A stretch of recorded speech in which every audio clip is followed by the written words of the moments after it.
em Thí sẽ quay cái nền nhánh Bình Tấn Phát hẻm 110 cho mình cả nhà, và đang hạ giá luôn thì chỉ còn 1,4 tỷ thôi ha.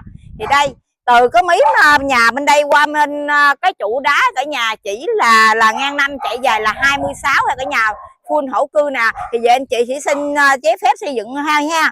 Thì vị trí nền của mình là sát bên cầu Sư Hiện Ngân của mình là cả nhà, và gần chợ Vĩnh Bảo, gần bệnh viện Đa Khoa. Sát bên nữa là chợ 30 tháng 4 đường Mạc Cũ, giải phóng chính làm xong là mình sẽ thông luôn cả nhà, lộ ô tô Vivu cho mình luôn, hướng đông nam ha. Và chủ đang hạ giá 1,480 tỷ, hạ xuống còn 1,4 tỷ ha cả nhà. Thì rất là đẹp luôn. Anh chị về anh chị xây khu dân cư ở rất là đông đúc nè, cách đầu hẻm 110 vào đất của mình chỉ hơn là vài chục mét thôi cả nhà, và gần Lạc Hồng của mình là khoảng 1 cây ha. Thì liên hệ với em Thí để xem nền điền hết cả nhà.